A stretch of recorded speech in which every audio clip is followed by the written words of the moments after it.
प्यारे विद्यार्थियों, हम आज करने जा रहे हैं श्री मोहन राकेश द्वारा लिखित एकांकी प्यालियां टूटती है की पाठ। आइए इस पर चर्चा करते हैं। एकांकी प्यालियां टूटती हैं। लेखक श्री मोहन राकेश जी। पात्र माधुरी और मीरा।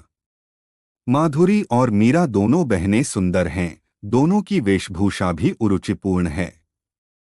माधुरी बड़ी होती हुई भी बड़ी नहीं लगती, बल्कि बातचीत और व्यवहार में मीरा की अपेक्षा ज्यादा नए रंग में रची हुई प्रतीत होती है। फिर भी उसमें आत्मविश्वास कम है और उसके चेहरे से ही प्रतीत होता है कि उसमें हीनता की भावना है। पम्मी पम्मी 13-14 बरस की लड़की है। उसका बात करने का ढंग ऐसा है जैसे लाड़ कर रही हो। बाल कटे हैं और जांघों तक का फाक पहनती है। दीवानचंद दीवानचंद बुजुर्ग आदमी है। चेहरे से उसकी उम्र का अंदाजा नहीं होता, जो 50 से 65 के बीच कुछ भी हो सकती है। दाढ़ी के सब बाल सफेद है और लगता है उसने कई महीने से हजामत नहीं बनवाई। कपड़े भी काफी मैले हैं। बातें करते हुए उसकी आंखें बार बार मुंद जाती हैं। भोलानाथ भोलानाथ दुनियादार आदमी है और बड़ी उम्र के बावजूद चुस्त दिखाई देता है। मूंछ गहरी काली हैं और साफ पता चलता है कि उन्हें खिजाब से रंगा गया है। वह उन आदमियों में है जो अपने को काफी महत्वपूर्ण समझते हैं और दूसरों से व्यंग्यपूर्ण ढंग से बात करते हैं। महिपत महिपत में वे सब विशेषताएं हैं जो एक अमीर घर के नौकर में आमतौर पर पाई जाती है। मंच एक नए बने हुए बंगले का पीछे की तरफ का बरामदा, जिसके आगे छोटा सा लॉन है। बरामदे में दो बड़े बड़े दरवाजे हैं जो अंदर कमरों में स्खलते हैं। जब कोई भी दरवाजा खुलता है तो आगे नीले रंग का फूलदार पर्दा दिखाई देता है। दरवाजों और ऊपर के रोशनदानों की बनावट बिल्कुल आधुनिक किस्म की है। बरामदे से लॉन में आने के लिए एक पैड़ी नीचे उतरना पड़ता है। लॉन में दोनों ओर गमलों की पंक्तियां तरतीबवार रखी है, जिनमें डेलिया, गुलाब, फ्लाका और पॉपी आदि फूल लगे हैं। बरामदे के साथ साथ भी गमलों की एक पंक्ति लगी है। एक छतरी लॉन के बीच में लगी है, जिसके इर्दगिर्द 6-7 बेंत की आराम कुर्सियां पड़ी हैं, जिन पर सुंदर मेजपोश बिछे हैं। दाईं ओर सफेद कपड़े से ढकी हुई बड़ी मेज है, जिस पर चाय का सामान लगाया जा रहा है। समय अप्रैल के महीने में एक दिन बाद दोपहर। पर्दा उठने पर माधुरी चाय वाली मेज के पास दिखाई देती है। मीरा छतरी के पास कुर्सी पर बैठी एक फिल्मी पत्रिका के पन्ने पलट रही है। प्यालियों को ठीक से रखने की चेष्टा में एक प्याली माधुरी के हाथ से गिरकर टूट जाती है। माधुरी, लो, एक और प्याली टूट गई। मीरा बिना सिर उठाए पत्रिका के पन्ने पलटती रहती है। मीरा, तो क्या हुआ? प्यालियां तो टूटती रहती है। माधुरी, जब एक के बाद एक इस तरह प्यालियां टूटती है तो जरूर कोई न कोई अनिष्ट होता है। मीरा पत्रिका तिपाई पर फेंककर माधुरी की ओर देखती है। मीरा, प्याली टूट गई, यही अनिष्ट है। बाकी तो मन का वहम होता है। माधुरी गिरी हुई प्याली का एक टुकड़ा उठा लेती है। माधुरी, 60 रुपए का सेट आया था, तबाह हो गया। मीरा हल्की सी जम्हाई लेती है। मीरा, पुरानी चीज तबाह हो तभी तो नई आती है। नया आ जाएगा। माधुरी, ये टुकड़े उठवा दूं? आवाज देकर महिपत। दाईं ओर का दरवाजा खुलता है और महिपत जल्दी में आता है। माहिपत जी। बरामद से उतरते हुए ठोकर खाकर गिरने लगता है, मगर किसी तरह संभल जाता है। माधुरी, संभल कर नहीं चला जाता, अभी मुंह के बल गिर पड़ता। ये प्याली के टुकड़े यहां से साफ कर। हाथ का टुकड़ा फेंक देती है।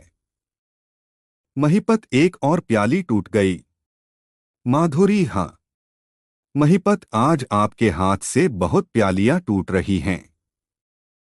माधुरी तुझसे टुकड़े उठाने के लिए कहा है। बात करने को किसने कहा है? महिपत जी उठा तो रहा हूं। माधुरी अच्छी तरह देख लेना, कोई टुकड़ा रह न जाए। महिपत टुकड़े बीनकर खड़ा होता है।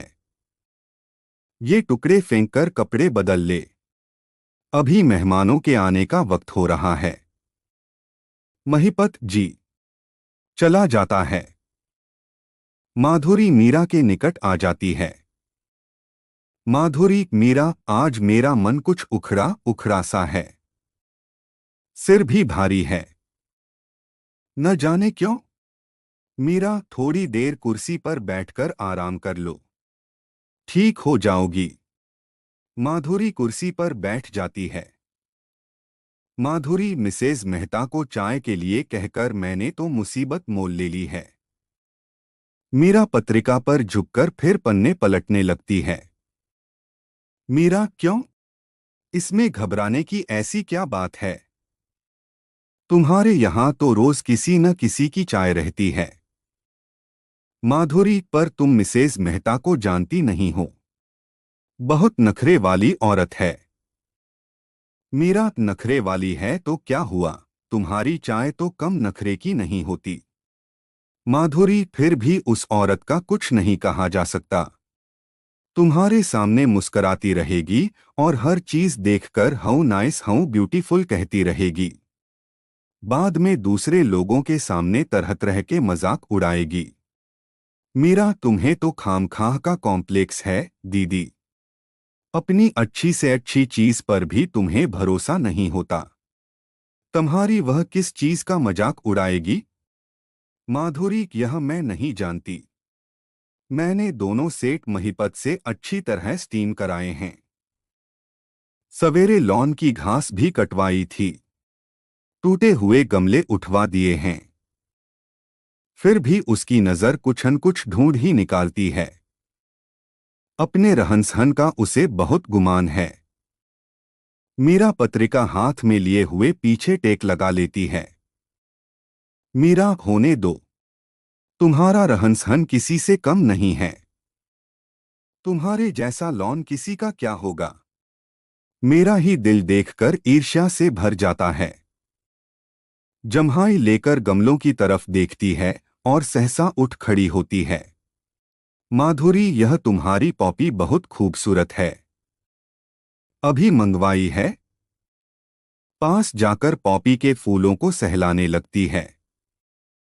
मीरा यह विलायती पॉपी है। मिसेज रॉबिन्सन के बाग से आई है। माधुरी इतनी खूबसूरत पॉपी मैंने आज तक नहीं देखी। माधुरी उठकर उसके निकट चली जाती है। मीरा मेरे यहाँ तो इसके दो ही पौधे हैं। मिसेज रॉबिन्सन के यहाँ पूरी की पूरी रो इस पॉपी की है। माधुरी हाँ सुना है मिसेज रॉबिन्सन को फूलों का बहुत शौक है। उसने बाकायदा अपनी नर्सरी बना रखी है।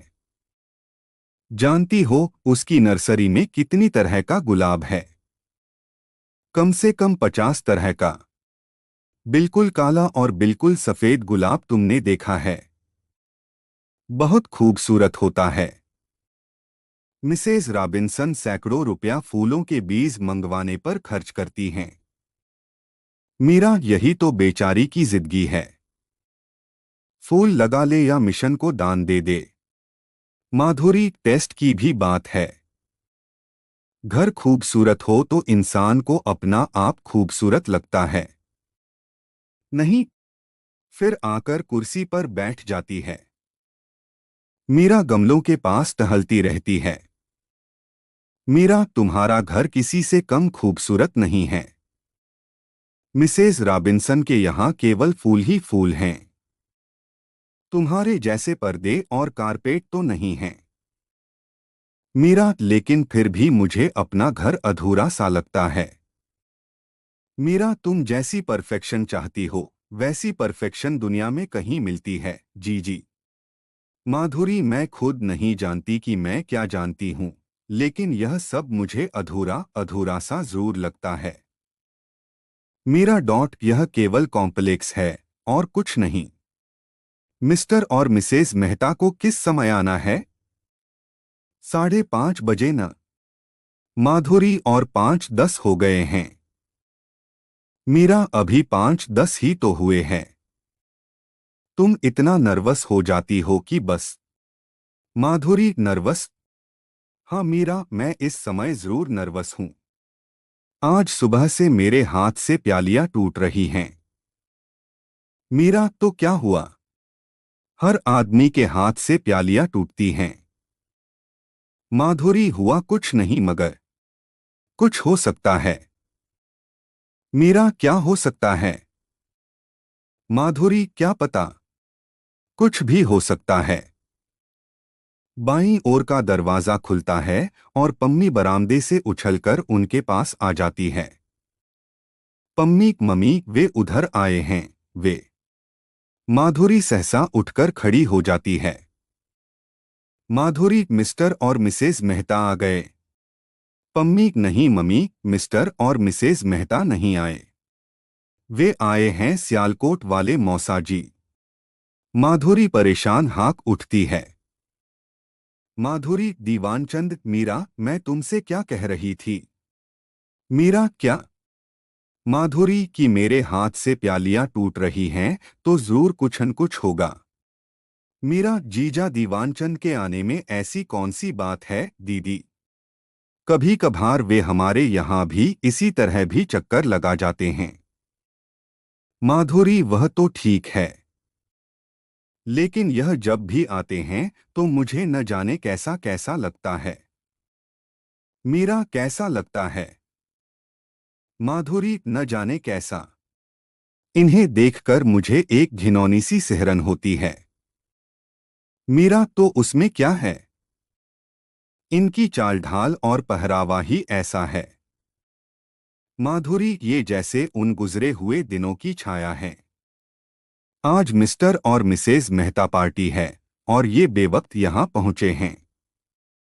वे लोग इन्हें यहाँ देख लें तो क्या सोचेंगे? मीरा, तुम इन्हें उनके आने से पहले ही विदा कर दो। माधुरी, इन्हें विदा होने होने में 1 घंटा लगता है। अभी तो आए ही हैं। पम्मी, कपड़े अपड़े कुछ ठीक पहने हुए हैं या उसी तरह? पम्मी, वही कपड़े जो हमेशा पहनकर आते हैं। मैला चीकट तहमद, ऊपर वैसी ही कमीज और गले में लाल अंगोछा।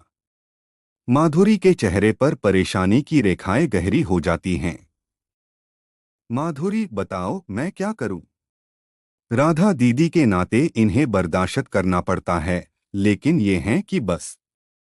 पम्मी, आज माथे पर गेरू का तिलक भी लगाए हैं। कहते हैं चिंतपूर्णी होकर आ रहे हैं।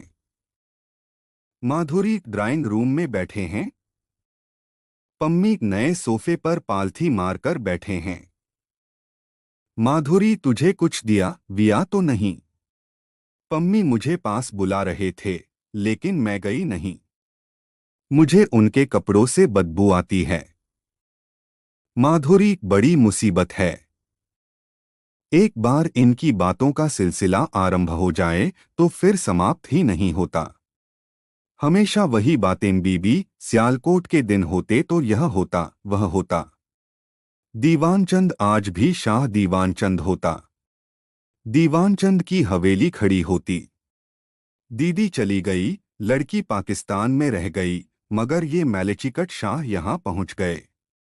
पम्मी, मम्मी, ऐसे आदमी को घर में नहीं आने देना चाहिए। देखो कितना बुरा लगता है। माधुरी, अब यह जबरदस्ती का रिश्ता है। किसी दिन 2-4 गुलाब जामुन ले आएंगे, किसी दिन खट्टे चनों का कुल्हड़ भर लाएंगे और जाते हुए एक मैला पुराना रुपए का नोट पम्मी के हाथ में दे जाएंगे। 4 पैसे की चीज लाएंगे और मेरे कारपेट अपने जूते से खराब कर जाएंगे। पम्मी आज फिर कोई सियालकोट का किस्सा सुना रहे हैं? पम्मी नहीं, आज पापा को चिंतपूर्णी की यात्रा का हाल सुना रहे हैं। इनकी चिंतपूर्णी की माधुरी यात्रा हो गई। मिसेज मेहता 10 जगह मेरा मजाक उड़ाती फिरेगी। कितने इंसेंसिटिव लोग होते हैं। मीरा, तुम वहां फूल संग रही हो, मुझे बताओ मैं क्या करूं? मीरा, दीदी मेरा इस पॉपी को देख देख कर दिल नहीं भरता। शरारती बच्चों की तरह मुंह खोलकर हंसते हुए ये फूल सचमुच बेहद खूबसूरत हैं। माधुरी, मगर मुझे बताओ मैं इस समय क्या करूं? मीरा, पम्मी से कहो अपने पापा के कान में जाकर कह दे कि उन्हें जल्दी से विदा कर दें। माधुरी, जैसे वह इतने से ही विदा हो जाएंगे। पम्मी उसका हाथ दबाकर आंख से संकेत करती है। पम्मी, मम्मी वे इधर ही आ रहे हैं। दूर से ही दीवानचंद के बोलने की आवाज सुनाई देने लगती है। बाईं ओर का दरवाजा खुलता है और दीवानचंद तथा भोलानाथ निकलकर बरामदे में आ जाते हैं। भोलानाथ के चेहरे का भाव ऐसा है जैसे व्यर्थ की मुसीबत ढो रहे हों, यद्यपि होठों पर हल्की सी मुस्कुराहट भी है। दोनों बरामदे से लॉन में आ जाते हैं। दीवानचंद, उसके आगे 3 कोस की यात्रा है। मगर सच पूछो तो चलते हुए पता ही नहीं चलता कि रास्ता 3 कोस है कि 1 कोस है कि है ही नहीं। प्रेम से कीर्तन करते और माता की जय बुलाते हुए पहुंच गए। जय माता की। माधुरी, आइए जीजा जी। मीरा, नमस्ते जीजा जी। दीवानचंद, अच्छा मीरा बीबी भी यहाँ है। वाह वाह। पम्मी मुंह बनाए हुए अंदर चली जाती है। बैठो माधुरी बीबी, बैठो बैठो। मैंने सोचा कि बहुत दिन हो गए पम्मी से मिले हुए, जाकर मिलाऊं। पम्मी बेटी, अरे अंदर भाग गई। पम्मो। माधुरी, आप बैठिए जीजा जी। पम्मी अभी आ जाएगी। आप चाय वाय पिएंगे? भोलानाथ आए हैं तो पिएंगे ही। कभी कभार तो बेचारे आते हैं। मीरा, जीजा जी का शरीर अब पहले से बहुत विरध हो गया है। इन्हें जाने आने में काफी कष्ट होता होगा। भोलानाथ, ये चिंतपूर्णी की पैदल यात्रा कर आए हैं और तुम कहती हो इन्हें जाने आने में कष्ट होता होगा। मैं तो समझता हूं कि उनकी सेहत पहले से अच्छी हो गई है। दीवानचंद, सेहत वेहत अब क्या अच्छी होगी बाबू भोलानाथ। लेकिन मैं अब इसकी परवाह नहीं करता। न जाने कितनी घड़ी की माया है। रह गई तो 8-10 साल रह गई, न रही तो इस घड़ी का भी भरोसा नहीं। भोलानाथ, अभी आपकी आयु बड़ी लंबी है। 20-25 साल तो कम से कम समझिए।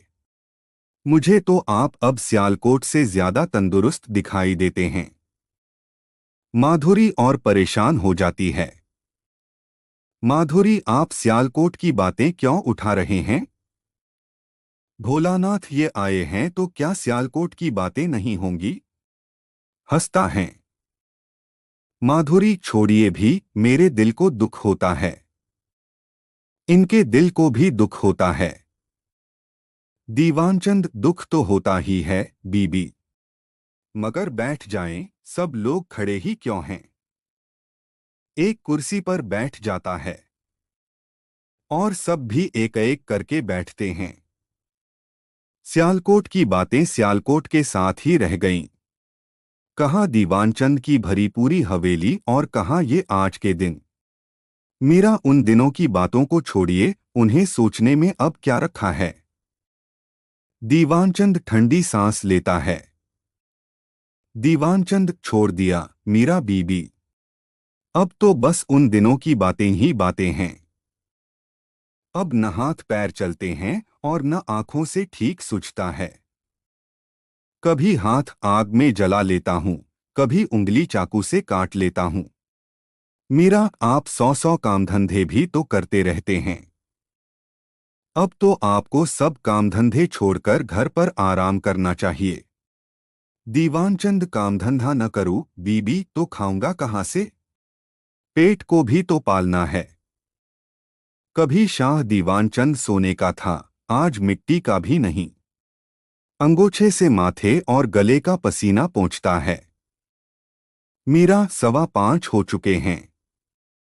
माधुरी I am feeling upset. Meera don't be nervous. Diwanchand मेरे दिल को यही देखकर ठंडक पड़ती है कि तुम लोग मेरे बच्चे अब अच्छी तरह से हो। यहाँ आकर भोलानाथ ने नए सिरे सब कुछ बनाया किया है। तुम लोगों ने सिर ढकने के लिए छत खड़ी कर ली, मेरे लिए यही सोना है। माधुरी जीजा जी, जो कुछ हो रहा है आपके आशीर्वाद से ही हो रहा है। इन्होंने किसी तरह अपनी जान मारकर यह छोटा सा घर बना लिया है। दीवानचंद यही बड़ी बात है। देखकर मेरा कलेजा ठंडा होता है। मीरा बीबी, लोग तो उधर से आकर यहाँ दरबदर हो गए, भीख तक मांगने लगे। मैं हाथ की मेहनत करके पेट पाल लेता हूँ, यही क्या कम है? इसी में समझ लो अपनी इज्जत बनी हुई है। मीरा आप अपने साथ वहां से कुछ नहीं लाए थे। दीवानचंद जो कुछ ला सकता था ले आया था, बस ये 4-5 जाने। माधुरी मीरा तुम भी जानबूझकर पुराने किस्से छेड़ रही हो। मीरा मैं तो वैसे ही पूछ रही थी। सॉरी। दीवानचंद थोड़ा सा रुपया पैसा जिस गांठ में लाया था वहां गांठ मैंने लाहौर के अड्डे पर हवाई जहाज वालों को दे दी। मैंने कहा कि मेरी ये 4-5 जाने हैं, इन्हें किसी तरह दिल्ली पहुंचा दो। पम्मी अब मेरी शुक्ला जितनी ही बड़ी थी। निक्कू शायद 8-10 साल का होगा। ये लोग यहाँ पहुंच गए तो मैंने समझा कि मेरा सब कुछ पहुंच गया। Meera it's getting late. Madhuri what can I do about it? Bholanath कंधे हिलाकर उठ खड़ा होता है। भोलानाथ मैं उधर जाकर देखता हूँ, शायद वे लोग आ रहे हों। माधुरी आ जाएं तो उन्हें ड्राइंग रूम में ही बिठाएगा। भोलानाथ चला जाता है। दीवानचंद पहले सूम था। सब लोग कहते थे दीवानचंद सूम है। मगर उन दिनों की मारकाट ने इसे भी नसीहत दे दी। मगर नसीहत आई कब? जब घर परिवार उजड़ गया, उसके बाद। मैंने कहा दीवानचंद पहले तूने बुराई बोई थी सो तुझे बुराई मिली। अब कुछ नेकी बो। जैसे तेरे लिए शुक्ला थी बिल्कुल वैसे ही निक्कू और पम्मी हैं। पम्मी और शुक्ला तो बिल्कुल एक सी लगती थीं। क्यों माधुरी बीबी? माधुरी हाँ एक सी ही लगती थीं। दीवानचंद आज भी इसे देख लेता हूं तो मन खिल उठता है। अपनी शुक्ला ही सामने आ जाती है। ठंडी सांस लेता है। माधुरी चेष्टा करके जम्हाई रोकती है। माधुरी हम तो अक्सर उसकी बात किया करते हैं। कितनी प्यारी बच्ची थी।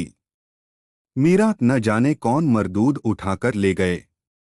अब जाने बेचारी कहाँ है, कैसी है। जी सी द टाइम। माधुरी 5:18। महिपत। महिपत अंदर से आवाज देता है। महिपत आया जी। दाएं दरवाजे से बाहर आता है। माधुरी चाय का पानी खूब गर्म है न? महिपत जी। माधुरी और सब सामान ठीक है। महिपत जी। माधुरी टीकोजी नई वाली निकालना जो ये कश्मीर से लाए थे। महिपत अच्छा जी। जाने लगता है। मीरा और सुन। महिपत रुककर उसकी ओर देखता है। महिपत जी। मीरा जल्दी से चाय की एक प्याली बना ला। एकदम जल्दी। महिपत एक प्याली। मीरा हाँ एक प्याली। चीनी ज्यादा हो। महिपत जी। कंधे हिलाकर चला जाता है। माधुरी कुर्सी से उठ खड़ी होती है। माधुरी, तुम जीजा जी को चाय पिलाओ। मीरा, मैं उतनी देर में अंदर जाकर देख लूं कि। दीवानचंद, क्या बात है माधुरी बीबी, कुछ उतावली में दिखाई देती हो। माधुरी, जी हाँ हाँ, कुछ उतावली ही है। इनके एक दोस्त हैं, आज हमने उन्हें चाय पर बुलाया है, इसीलिए हम जरा। दीवानचंद, ठीक है, तुम लोग उनकी चाय का इंतजाम करो, मेरे लिए चाय की प्याली रहने दो, हुआ तो बाद में पी लूंगा। दीवानचंद का अपना घर है, तुम लोग चाय पी पिलाकर खाली हो जाओ तो। माधुरी मुश्किल से अपनी झुंझलाहट दबाती है। माधुरी, नहीं जीजा जी, आप क्या उतनी देर बैठे रहेंगे? हमें उन लोगों को जाने यहाँ कितनी देर लग जाए। आप चाय की प्याली पी लीजिए। भोलानाथ अंदर से आता है। माधुरी एकदम घबरा जाती है। वे लोग आ गए क्या? भोलानाथ अभी नहीं आए। इन्हें अभी चाय नहीं पिलाई? माधुरी, इनकी चाय आ रही है। दीवानचंद, मैं आज तुम लोगों के पास एक खास बात के लिए आया था। तुम लोग जल्दी में हो, इसलिए कहता था कि तुम लोग खाली हो जाओ तो ही। भोलानाथ के माथे पर बल पड़ जाते हैं। भोलानाथ, आपको जो कहना है अभी कह दीजिए, बाद में आज वक्त नहीं मिलेगा। दीवानचंद हक्का बक्का सा उसकी ओर, फिर मीरा की ओर, माधुरी की ओर देखता है। फिर किसी तरह बात कहने के लिए तैयार होता है। दीवानचंद, बात यह है बाबू भोलानाथ कि देवी ने इस बार मुझ पर बहुत कृपा की है। भोलानाथ, यह तो सचमुच खुशी की बात है, मगर आप हमारे लिए कुछ कह रहे थे। दीवानचंद, देवी ने मेरी खोई हुई शुक्ला मुझे मिला दी है। भोलानाथ, शुक्ला, यह कैसे हो सकता है? शुक्ला तो पाकिस्तान में रह गई थी। माधुरी, चिंतपूर्णी में वह कैसे पहुंच गई? मीरा, और 10 साल बाद आपने उसे पहचान लिया, तब तो वह सिर्फ 4 साल की थी। दीवानचंद, मेरा मतलब उससे नहीं, एक और लड़की से है। मेरी शुक्ला पम्मी जैसी लगती थी न? यह भी बिल्कुल वैसी ही लगती है। माधुरी, तो आप गैर लड़की की बात कर रहे हैं? दीवानचंद, नहीं माधुरी बीबी, मुझे वह गैर नहीं लगती। सूरत शक्ल से, चाल ढाल से मुझे वह बिल्कुल अपनी शुक्ला और पम्मी जैसी ही नजर आती है। मीरा, बेचारी पम्मी को रहने दीजिए, उसका नाम क्यों खाम खा साथ लेते हैं? दीवानचंद, पम्मी भी तो मेरी अपनी बच्ची है मीरा बीबी। मैं जो तुम्हें भी अपनी बच्ची को तरह मानता हूँ, चाहे तुम कितनी ही बड़ी हो गई हो। हल्की बुजुर्गाना हंसी हंसता है। वहां देवी के मंदिर के बाहर मैंने इस लड़की को देखा। यह वहां यात्रियों से पैसा पैसा मांग रही थी। भोलानाथ, तो किसी भीख वाली लड़की की बात है। इस तरह की सैकड़ों भिखारिनें वहां जाती हैं। दीवानचंद, मैंने और सैकड़ों को नहीं, बस इसको देखा। इसके कपड़े फटकर तार तार हो रहे थे, शरीर कपड़ों में छिप नहीं रहा था। और मैंने देखा कि वहां ऐसे नेकबख्त भी हैं जो इसकी तरफ भूखी आंखें देखते हैं। भोलानाथ झंझला उठता है। भोलानाथ, खैर उस लड़की की बात छोड़िए, यह बताइए कि आप मुझसे क्या कहना चाहते हैं? दीवानचंद, मैं वही बात कह रहा हूँ बाबू भोलानाथ। मैं उस लड़की को वहां से अपने साथ ले आया हूँ। माधुरी झटका खाई सी कुर्सी पर बैठ जाती है। भोलानाथ घूमकर मीरा की कुर्सी के पास आ जाता है। भोलानाथ, तो आप उस भिखारिन लड़की को साथ घर ले आए हैं? कब? माधुरी, जीजा जी, आपको हम लोगों की इज्जत का तो कुछ ख्याल करना चाहिए। इस तरह एक भिखारिन को घर लाकर। जैसे आवेश में उसे आगे शब्द नहीं मिलते। भोलानाथ मीरा की कुर्सी की बाह पर बैठ जाता है। भोलानाथ अच्छा ही है। इन्हें किसी के साथ जरूरत भी थी। अब इनका दिल लगा रहेगा।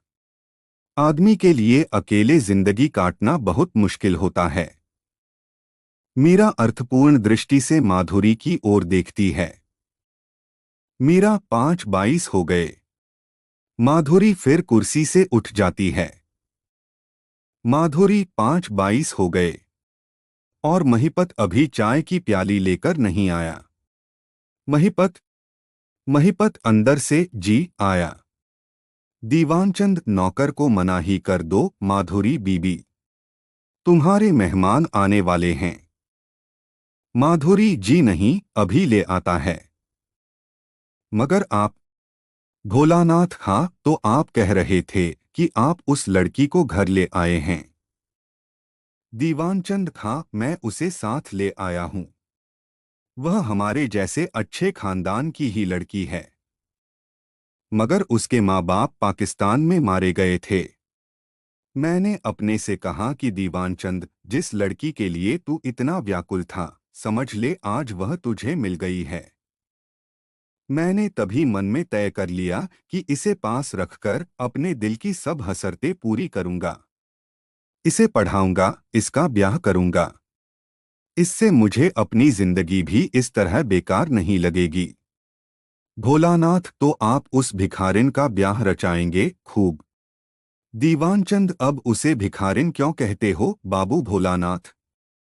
अब तो वह मेरी लड़की है। माधुरी जो जगह जगह जाकर पैसा पैसा मांगती रही है उसे आप अपनी लड़की कैसे कहते हैं? जाने कहाँ कहाँ किस किस के पास वह रही है और क्या क्या उसके साथ हुआ है। ऐसी लड़की को बेटी बनाकर आप उसका ब्याह करेंगे। दीवानचंद मैं सब जानता हूँ माधुरी बीबी पर मेरी शुक्ला के साथ भी तो क्या क्या बीती होगी। वह आज मुझे मिल जाती तो उसे मैं ठुकरा देता। और इस लड़की को मैं न मिलता, इसका बाप मिल जाता। वह इसे छोड़ देता। महिपत प्याली लिए हुए चाय को चम्मच से हिलाता हुआ आता है। मीरा चाय आ गई। चाय की प्याली महिपत से लेकर दीवानचंद की ओर बढ़ा देती है। जीजा जी चाय ले लीजिए। साथ कुछ खाने को भी लीजिएगा। दीवानचंद नहीं, खाने को कुछ नहीं। दांत ऐसे हो गए हैं कि कुछ खाया नहीं जाता। ऐसे चाय भी नहीं पीता। कभी तुम्हारे घर आऊं तभी एकाध प्याली पी लेता हूं। चाय का घूंट भरता है परंतु ओंठ जल जाने से प्याली छलक जाती है। ओंठों पर जबान फेरता है और चाय को फूंक मारकर ठंडी करने लगता है। माधुरी व्यस्तता और चिंता से घड़ी की ओर देखती है। माधुरी वे लोग अब 4-6 मिनट में आ ही जाएंगे। परेशानी से ओठ काटकर मीरा की ओर देखती है। Mrs Mehta is very punctual. Meera जीजा जी आप जल्दी से चाय पी लीजिए। और मेरा मतलब है कि जो मेहमान आ रहे हैं वे जरा और तरह के हैं। आपको भी उनमें बैठकर बुरा लगेगा। इसलिए दीवानचंद खां हाँ बस जा ही रहा हूं। मुझे पता है ऐसे कपड़ों से मेहमानों में बुरा लगता है। चाय सॉसर में डालकर पीने लगता है। माधुरी मीरा से इट्स हॉरिबल। मीरा जीजा जी इस तरह चाय पी जाती है सॉसर में डालकर। दीवानचंद फूंक मारकर जल्दी जल्दी घूंट भरता है। दीवानचंद इस तरह जल्दी पा जाती है मीरा बीबी। नहीं तो ठंडी होने में देर लगती है। माधुरी मीरा से suppose they come just now. Meera कुर्सी की पीठ से टेक लगा लेती है। Meera only God can help. Bholanath अच्छा तो मुझे इजाजत दीजिए। भोलानाथ घड़ी देखता है फिर फीता कलाई में घुमाने लगता है। मेहमान अब आने वाले हैं। इस समय मुझे उधर बैठना चाहिए। दीवानचंद आधी पी हुई प्याली तिपाई पर रखकर अंगोछे से ओंठ पोंछता हुआ खड़ा हो जाता है। दीवानचंद, मुझे बस जरा सी बात ही कहनी है। भोलानाथ बेसब्री से कुर्सी की पीठ को पकड़ लेता है। भोलानाथ, तो जो भी कहना है जल्दी से कह डालिए, इधर उधर की बातें फिर हो जाएंगी। दीवानचंद, मैं ज्यादा नहीं कहता। तुम आज मुझे 1500 रुपया भी कर्ज दे दो तो मैं एक छोटी मोटी दुकान खोल लूंगा। और माधुरी, जीजा जी, आप इस उम्र में दुकान खोलेंगे? मीरा, जबकि आपसे ठीक से चला भी नहीं जाता। भोलानाथ, लेकिन उसके लिए 1800 रुपया में कहाँ से दे सकता हूँ? आजकल के जमाने में हर आदमी अपना गुजारा मुश्किल से करता है। दीवानचंद, तुम जानते हो बाबू भोलानाथ कि और मेरा कोई नहीं है। तुम ही एक हो जिससे मैं मांग सकता हूँ और 2-4 साल में तुम्हारा रुपया लौटा भी दूंगा। भोलानाथ, माफ कीजिए, मेरे पास रुपया होता तो मैं दे देता। नहीं हो तो कहाँ से दूं? मेरे मेहमान आ रहे हैं, इसलिए अब मुझे इजाजत दीजिए। फिर कभी मुलाकात होती। झटके से अंदर की तरफ चला जाता है। दीवानचंद ठुकराया सा याचना की दृष्टि से माधुरी की ओर देखता है। दीवानचंद, माधुरी बीबी, तुम दीवानचंद को अच्छी तरह जानती हो। मैं तुम्हारा रुपया रखूंगा नहीं। तुम मुझे 1800 नहीं तो 400-500 रुपया ही दिला दो।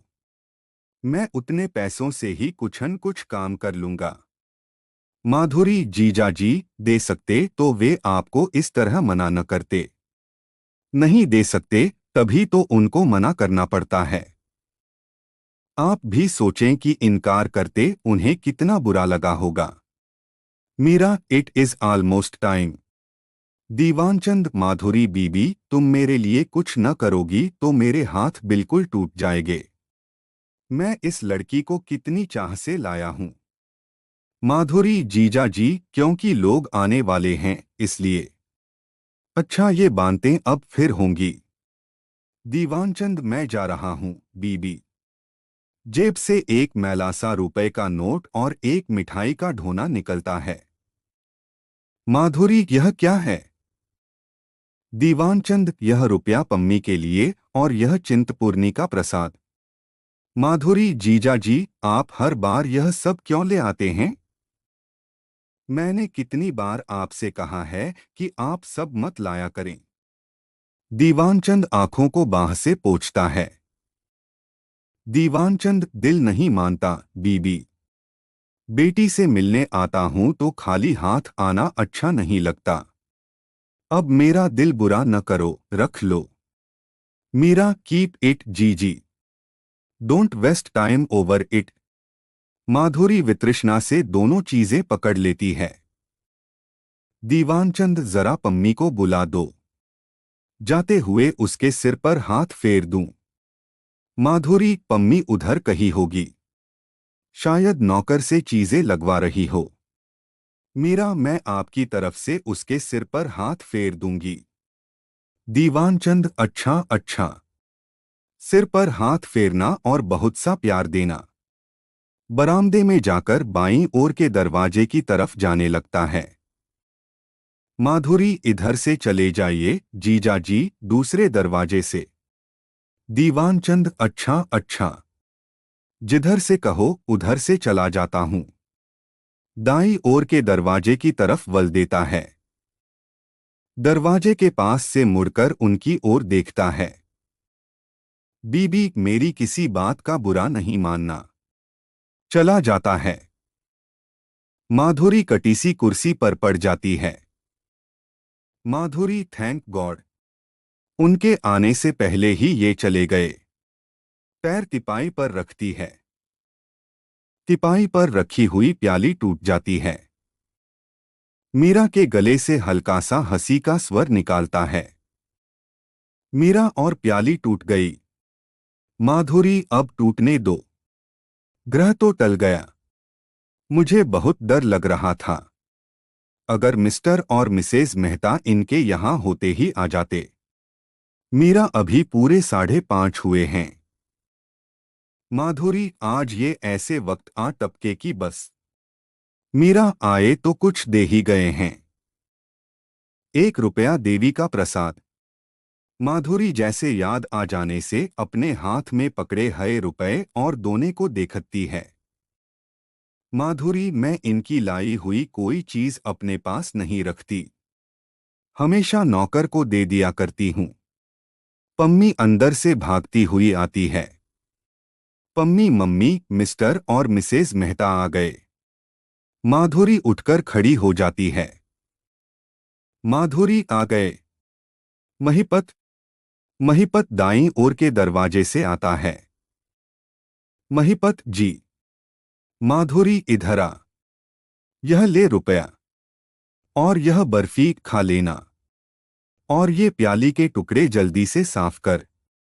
महिपत, और प्याली टूट गई। माधुरी, हाँ हाँ, जल्दी कर, कोई टुकड़ा रह न जाए, और जल्दी से अंदर से दोनों फूलदान उठा ला। महिपत टुकड़े बीनने लगता है। पम्मी, मम्मी, मिसेज मेहता ने मौसा जी को यहां से जाते देख लिया है। माधुरी, देख लिया है? हताश भाव से कुर्सी पर बैठ जाती है। पम्मी, वे पूछ रही थीं कि वह कौन आदमी था जो रोता हुआ तुम्हारी कोठी से बाहर जा रहा था। माधुरी, मैं तुमसे न कहती थी मीरा कि कुछ न कुछ जरूर होगा। तिपाई पर कुहनियां रखकर दोनों हाथों से सिर पकड़ लेती है। यह औरत अब जगह जगह इस बात की चर्चा करेगी, कई कई तरह के मतलब निकालेगी। मीरा कोई मतलब नहीं निकालेगी। तुम अब इस बात को दिल से निकाल दो। महिपत साहब से कहो मिस्टर और मिसेज मेहता को इधर ले आएं। महिपत टुकड़े बीनकर सीधा होता है। माधुर, सब टुकड़े बीन लिए। महिपत जी। माधुरी, कोई टुकड़ा रह तो नहीं गया? महिपत जी, नहीं। उन लोगों को भेज दूं? माधुरी, ठहर जाओ, अभी नहीं। उस तरह सिर पकड़े बैठी रहती है। मीरा उठकर उसके कंधे पर हाथ रखती है। मीरा, क्या बात है जीजी, तबीयत तो ठीक है? फिर से तुम नर्वस हो रही हो? माधुरी, मीरा, तुम और पम्मी उन लोगों के पास जाकर बैठो, मैं अभी ठीक होकर सबको बुला लेती हूँ। मीरा, बात क्या है जीजी? इस तरह निढाल होकर बैठोगी तो पार्टी की सारी तैयारी बेकार हो जाएगी। माधुरी, मैं तुमसे कह रही हूँ मीरा कि अभी ठीक हुई जाती हूँ। तुम तब तक पम्मी को लेकर उन लोगों के पास चली जाओ। मीरा, तो तुम 2 मिनट में ठीक हो जाओ, मैं उतनी देर उनसे बात करती हूँ। महिपत, तुम जाकर चीजें ठीक करो। पम्मी। महिपत दाएं दरवाजे से तथा मीरा और पम्मी बाएं दरवाजे से चली जाती है। माधुरी उसी तरह बैठी रहती है। माधुरी, कितनी मनहूस छाया है इनकी। यह छाया मेरे दिमाग से निकलती क्यों नहीं? क्यों ये सब कुछ लेकर आते हैं? क्यों इतना प्यार दिखाते हैं? क्यों ऐसी बातें करते हैं? मेरे शरीर में एक घिनौनी सिहरन भर जाती है, और मुझे मुझे अपना आप भी मनहूस लगने लगता है, बेहद मनहूस। हाथों में मुंह छिपा लेती है। पर्दा गिरता है।